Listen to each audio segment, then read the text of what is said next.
Hello, I am Mantastic and Fantastic, and today I'm going to be reviewing the Christmas Rag Machine that is coming back to Puzzling Dragons. So, this year will actually mark the third year in which the Christmas Rag Machine has existed, so naturally there are lots of older cards who have actually received various buffs, along with new cards being added in.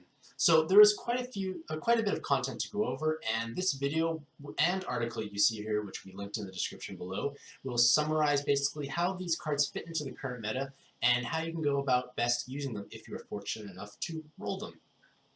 So, as a general overview, there are three 8 stars to roll for. So there is the Christmas Callie, Sonya, and now the new Gremory. There is the Lube, Sakuya, the Hakus, Genie, Hatsume, Freyr, Pollux, and Caster, as well as Paulina and the 5 different healer girls.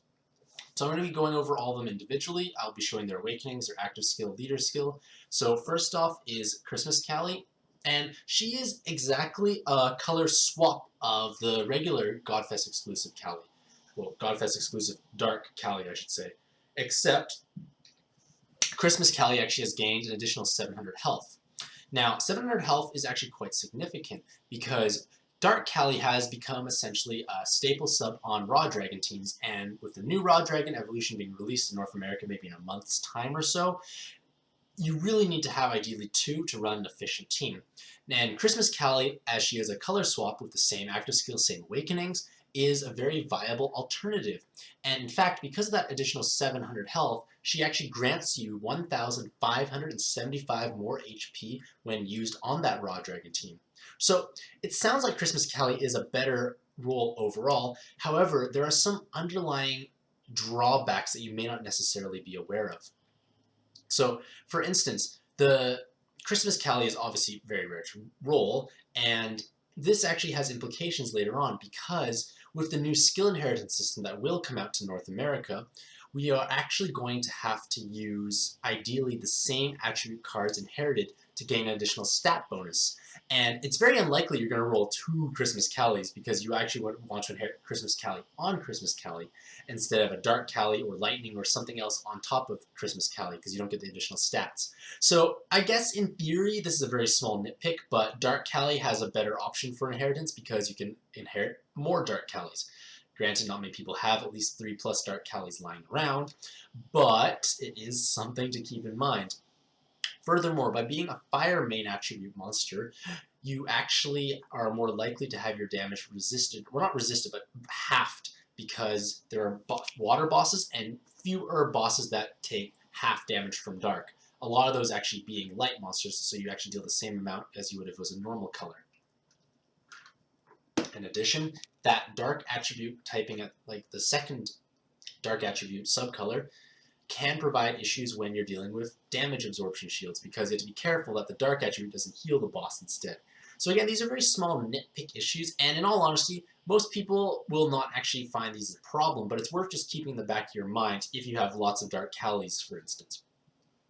Furthermore, Christmas Callie, like if we step outside of a sub role, she actually makes a reasonable leader. She provides 1.82 times health and recovery for dragon and god types along with 65 times attack.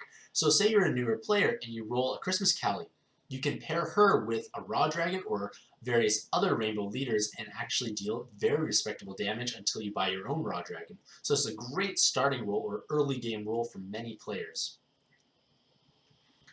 And outside of Raw Dragon, her other main use would be on a Ronave team, provided you are missing his ideal subs, of course, because Dark Callie was never an ideal sub for Ronave.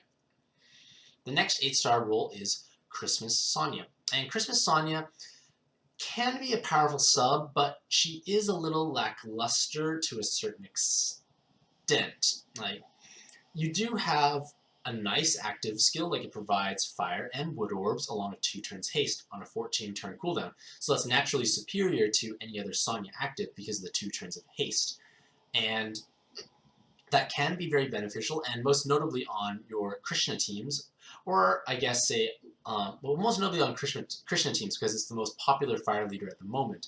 This bicolor board change is great. The rows are useful as well. The haste is helpful, and like this is useful because you can use Krishna's active skill to correct a bad board. So let's say she produced only 10 fire orbs. You can correct it to make 12, and that way you at least get a row and 2 other fire combos for at least your full activation.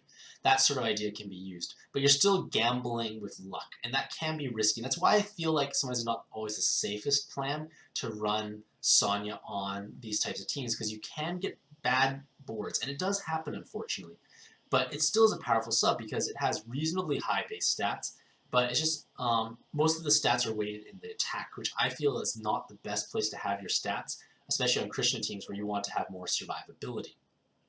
Now, she also can act as a very soft bind clear because she has the Recover Bind Awakening, but that soft bind clear is obviously very risky because she doesn't produce hard orbs and she can be bound.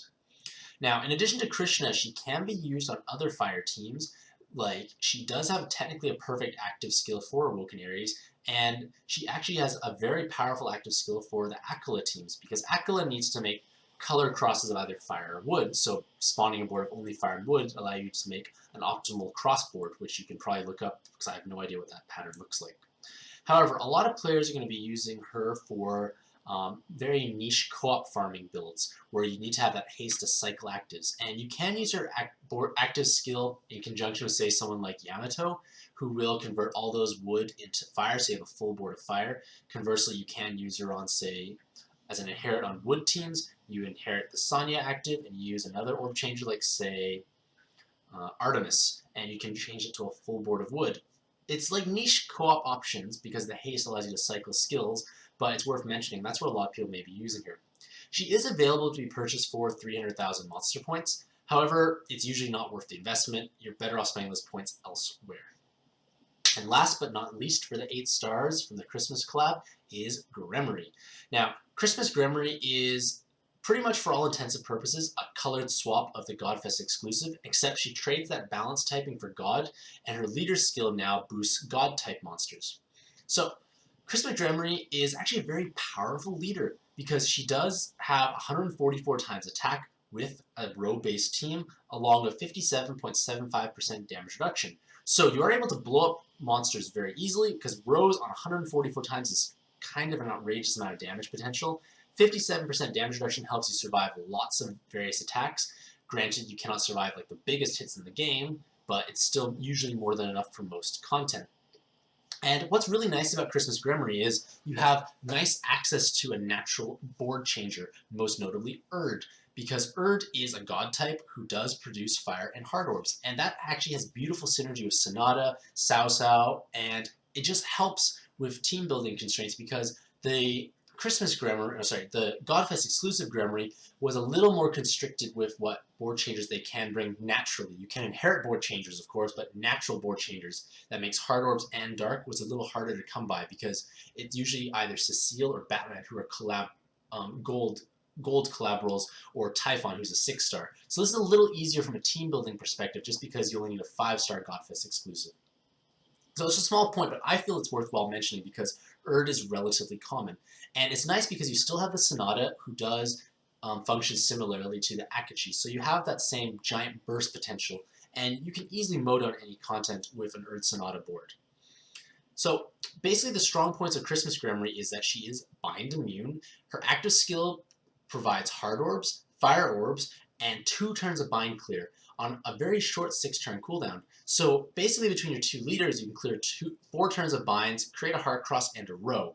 And this is great because you don't have to worry about binds. Like, your team can get bound, but your leaders are bind immune, so they survive. You can form a hard cross, stall out the binds, or use actives to clear them. So it is very nice in those regards. So those are like the main strengths of Gremory, or just Christmas Gremory, is like the high recovery, I forgot to mention that, but the bind immunity, high damage, and damage mitigation. Unfortunately, what has kind of made Gremory a weaker leader is the inability to deal your maximum damage without using an active skill. And because you have this active skill clause, you are going to find difficulty clearing a lot of high-end content that is longer. Because if you're forced to use an active skill every turn to kill a floor, you are going to run out of actives, like you just simply are. And That is the main reason why Gremory is not regarded as as strong of a leader, just because of that active skill clause. Because if you don't use an active skill, you only hit for 36 times attack, which is still respectable, but it's not quite enough, so you are going to be lacking. Furthermore, the Heart Cross Shield is less, say, than Kaede, Miru, or Sumire, so certain executions that they could survive, you will be unable to. Small nitpicks there, but that's what kind of separates an elite from a very good leader. With all that being said, Christmas Gremory is actually an amazing fire sub, and she is perhaps the best bind clearing option we have available, because she does have nice awakenings, she has a very powerful active skill because you remove binds and you generate hearts and fire orbs. Presently speaking, at this point, other bind clearing options would either make only fire or only hearts, as well as the clearing binds, and Christmas Gremory does both. So that is amazingly valuable, because prior to this, you could make bind immune cards like, say, Sao Sao or Rosule even, and inherit, say, Red Guan Yu to make it a more offensive orb change or more offensive bind clear. But Gremory can obviously still inherit Red Guan Yu, but Gremory has way better base stats than any of those other options. Like, yes, she does have quite a high attack value, but 600 recovery is quite hard to come by on fire, and that does make a big difference because a lot of fire cards are lower on the recovery end. If you're running lots of Sonatas, you are going to have recovery issues, and Christmas Gremory does help alleviate those constraints. So like I said, you can still inherit, say, Red Guan Yu's active to still have the offensive capabilities, but at least you have like a better body, say, than Awoken Sao Sao. Next is the 7 stars, and it starts off with the Christmas Liu Bei, who actually gained a new evolution. His new evolution gave him a bit more stats, most notably an attack and full bind immunity. He still has the regular Liu Bei style active of Dark Hearts to Fire and recover 30% maximum health. So that heal is quite significant when you're playing, especially in co-op or on health-oriented teams. Like if you're playing, say, Krishna, especially in co-op, you can easily push 100,000 in co-op with Krishna. So that's a 30,000 heal, which is quite significant because when you do remove heart orbs, you usually want to heal at the same time. So this kind of helps alleviate that burden that was normally there beforehand. So the Christmas Liu Bei, like I said, did gain more attack, and that has beautiful synergy with his 3-2 prongs. Even if you're running, say, a row-centric team like Krishna, you still can benefit from those TPAs because one monster hitting very hard can be useful for helping pierce through high defense monsters.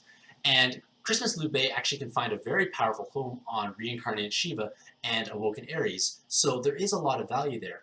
However, one thing I want to point out is that because Christmas Liu Bei is bind immune, we can play around with this to make him into a hard bind clear. Like Christmas Gremory, Sao Sao, you can use them as a bind clearing option, but you have to inherit something. So like Awoken Sao Sao, you could inherit, say, Red Guan Yu to have that same somewhat offensive actives. You break hearts, you make fire, you also turn remove binds. And because he's bind immune, he's very safe to inherit on top of. You may not always use the bind clear every time, but it's worth considering, and it would give other options or more offensive options to those mono fire teams because those leaders are vulnerable to binds. Next is Christmas Sequoia. And Christmas Sequoia is a very old monster. She has basically fallen off in terms of viability in the current meta. If you look at Awoken Sequoia, who is arguably stronger, she used to be a high-end leader, but she quickly fell off because newer monsters were more durable, had better damage control, better scaling, more offensive output for less effort. Like, basically monsters did what she did, but better with less effort. So people started shying away from using her. And the same can be said for Christmas Sequoia, who actually has an even lesser leader skill. It only caps out at 56 times, which is quite low, in all honesty. And yes, there is a health multiplier, so you are more durable, but it's usually not quite enough, and Christmas Sequoia is vulnerable to bind, so you can be bound, and then it can be hard to heal back up because there's no recovery multiplier, even though you are using healer subs.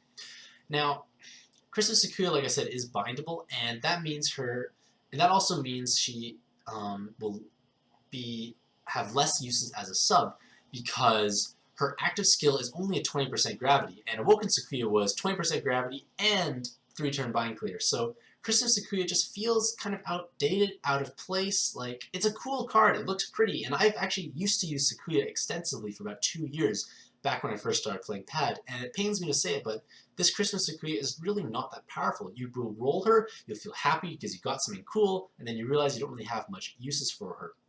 And furthermore, what's going to be even more saddening perhaps is that when the coloring book Sequoia or art Sequoia, which is basically the equivalent to the Kali that we just had from the Gung-Ho paling machine, comes out in say a couple weeks or maybe a couple months, I don't know, we can all roll our own Awoken Sequoia who is Fire Light. So there's even less value in having a Christmas Sequoia who doesn't even have that bind clearing capability.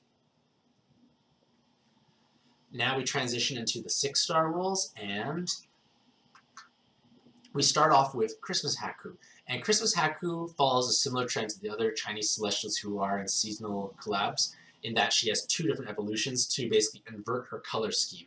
So if she's in the dark form, she has all those dark enhances. If she's in the fire form, all the fire enhances. The stats are the same, the typing is the same, the active skill is the same, the leader skill is the same. Nothing changes except for the color. And that is important for when you are using her on either your dark or your fire teams. Now, 5 enhanced orbs guarantees that every single orb of that color that falls down comes enhanced. So this is great for teams that are starved for orb enhances, like say they're very row heavy, you're able to actually diversify your damage by having orb enhances. And what makes Christmas Haku so great is that she still has this beautiful synergy with Akachi to make enhanced 2/3 enhanced dark, 1/3 hearts, or Sonata if used on a fire team to create 2/3 enhanced fire. Unfortunately, you don't actually make hearts, but you still have the 2/3 enhanced fire, so you have very high burst damage potential there. And it allows you to use someone else instead if you don't, say, have Erd for Sonata. So it's another option, and it's always great to have a new board changer, especially when you can use them as a sub instead of inheriting them. Now, Christmas Haku will have a lot of value, say, moving forward when we go to the new Yomi Dragon evolution, because Yomi Dragon is a 5-orb 1 enhanced leader. Basically, you have to match enhanced orbs connected as exactly 5. So with all these enhanced orbs falling down, you have a lot more passive damage because it's very difficult to stack rows and very difficult to, and less but difficult, but not as difficult to stack TPAs on those type of teams.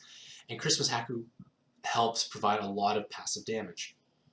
Now, if we look at the fire alternative, it does not have as strong of a home, I say, because there's no Yomi Dragon equivalent, and Krishna teams don't really need the Orb Enhances. I'd say Awoken Shiva can benefit from the Orb Enhances. However, just without 2 prongs, she's a bit less ideal because Shiva teams tend to not have many fire orbs on the board, and instead they usually rely on making the 7 combos in a single TPA match. So I feel like Christmas Haku is strong, but just her Dark form I still feel would have a bit more value moving forward with the Yomi Dragon evolution. And one thing to note is that Christmas Haku in her fire form has synergy with Hino Kagetsugu, Ares, Minerva, and Sausa.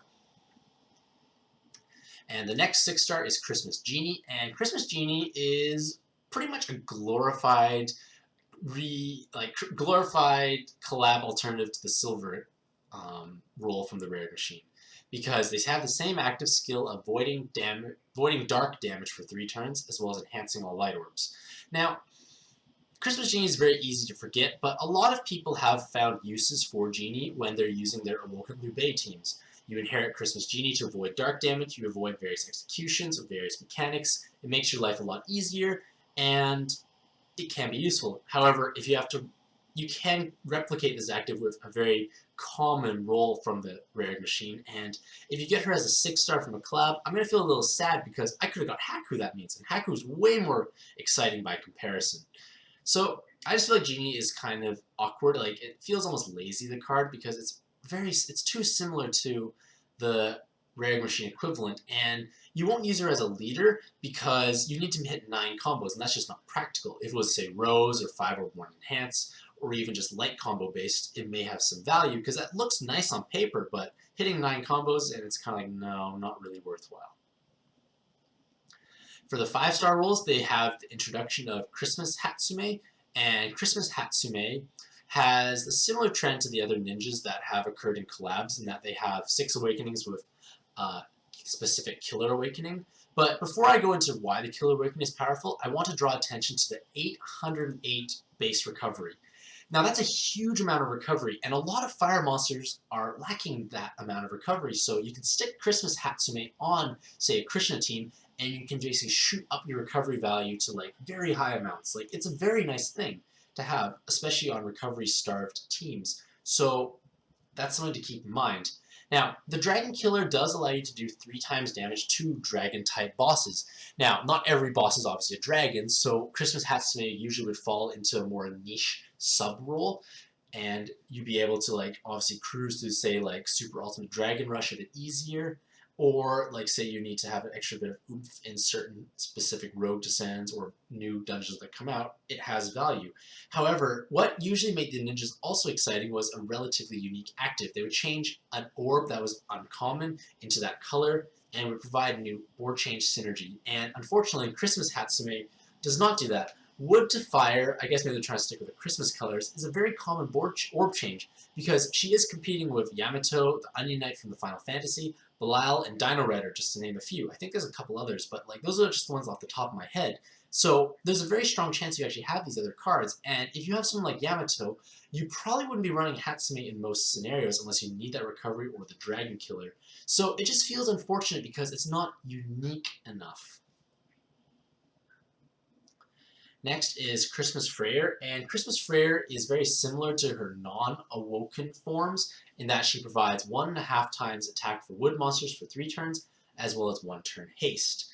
Now, 50% damage enhance for 3 turns may seem a little lackluster, which it honestly is in most scenarios. However, I want to explore a bit more niche uses for her. So if we look at Christmas Freyr's Awakening, she has 2 Wood Rose, which is nice, and a Devil Killer, which is helpful. So you can have unique novel uses for that. You can obviously inherit a new Burst Enhance or a new Active over top of her if you like it.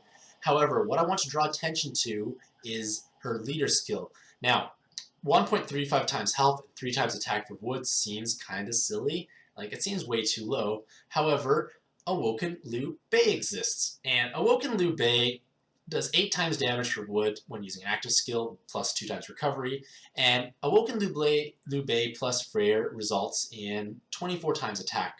So 24 times attack may seem a little small, but you have to keep in mind you have a full board of 30 wood orbs, numerous wood row enhances, the co-op boost from Zeus Dios, so you are going to hit quite hard.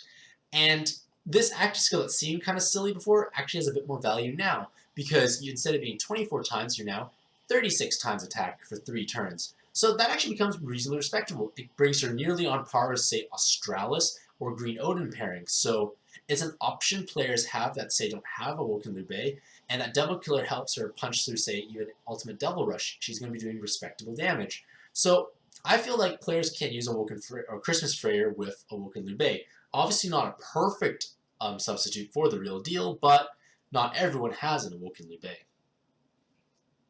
And finally, the 5 stars round out with Christmas Castor and Pollux.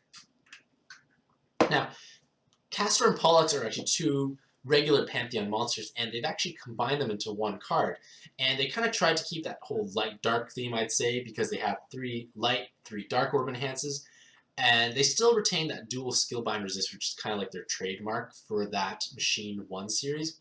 However, the Christmas Castor and Pollux actually have an interesting active skill. They spawn a column of light and dark orbs, as well as 1 turn haste. Now, unfortunately, there's no really high-end light or dark team that has synergy with light and dark orbs being matched. So part of the active skill kind of goes to waste because you produced a column of orbs that doesn't help you. It basically just added onto the cooldown of the active skill, which is kind of unfortunate. However, you have to keep in mind that a lot of 5 orb 1 enhanced leaders do enjoy having their sub-elements hit damage. And the one that comes most to mind is Yomi Dragon, because Yomi Dragon does hit for 81 times in her new evolution. And 81 times is quite respectable, even if it's just a sub-color. However, that sub-color is still going to hit for reasonable amounts of damage, and you do have obviously your Dark Orb activation alongside of it, so there is some potential there. The haste is helpful. Unfortunately, Christmas, Castor, and Pollux is off-color, so you have to inherit them. But as I mentioned earlier on of how Christmas Cali works, you want to inherit the same element onto the same element base because you actually gain additional stat bonuses. And when you're trying to min-max your teams, you want to have the same color. So Christmas Castor and Pollux may not necessarily be your top choice for inherits on Yomi Dragon because you don't get the extra stat bonuses. With all that being said, they do actually form a respectable leader. They do provide 42.25 times attack, 1.69 times recovery for God and machine types for matching 5 or 1 enhance. So if you pull Christmas Caster or Pollux from the rare machine, you can pair them up immediately with Yomi Dragon. Yes, you don't have a health multiplier, but you are going to be dealing, I think, about maybe 38 to maybe 39 times attack. So that's a very respectable amount of attack value for a person who basically just started the game. You're going to mow through content very quickly, especially with friends Yomi Dragon is probably leveled up, invested in. So there is value in Christmas Caster and Pollux, especially for the early game player. And now we transition into the 4-star rules. And the 4-star rules are unfortunate in this case because none of them actually have a 5-star evolution, so none of them can be used as an assistant for skill inheritance. So you actually have to use them as a sub or not at all. So first off is Christmas Paulina. And Christmas Paulina actually has quite a nice array of awakenings. She has 5 water orb enhances and 2 fire. And the 5 water orb enhances means that every single water orb that comes down is enhanced. So this is great on teams that have issues with enhanced orb, like they don't have enough enhanced orb awakenings, because if say they had a lot of row enhances, not enough enhanced orbs, this helps greatly diversify your damage. And it provides basically a lot of passive damage that you don't even have to work for. So this is very beneficial. Furthermore, Christmas Paulina's active skill is only a 4-turn cooldown. It changes 2 random orbs to water, as well as enhancing all water orbs. So it doubles as a damage enhance and a very gentle orb generator. So this is helpful, like it can be stuck on a lot of mono water teams. However, one thing you do have to keep in mind is that she has 0 base recovery, so you may struggle to heal if your team doesn't have a recovery multiplier. And last but not least, we come to the Christmas Healer Girls. And the Christmas Healer Girls have 2 enhanced heal orbs, 1 skill boost, and 1 of their respective row awakenings. And they all provide 3 turns of delay to the boss. So this is useful because delays are always helpful on bosses that don't have status voids. You can bypass various resolves or dangerous mechanics by simply delaying them. You can recharge actives, and it is a respectable role, even if you can't inherit it, because they are at least on color for obviously their respective teams. So now every team at least has the potential to gain a delay that they don't have to inherit. So in shorter dungeons, or if you have lack of skill boost or your teams are not as invested, you can simply stick a healer girl, Christmas Healer Girl, and delay the boss and just clear the dungeon. It's not flashy, but it gets the job done. And it's a relatively strong silver roll. So, in conclusion, the Christmas Rare Egg Machine does have quite a few exciting cards. It does have a lot of value at the top with the Gremory and Kali, because those are 2 very ideal cards. Unfortunately, in the middle, it feels a little more lacking, and the silvers, while strong, are not necessarily as strong as they have been in, say, previous collabs. So overall, the Christmas Rare Machine is still powerful, but it can be either a little top-heavy and not enough rewards lower down. So let me know what you think about the Christmas Rare Machine. Do you feel like you're going to roll lots for the cards, and what do you hope to roll? Let me know like how you find this video, as well as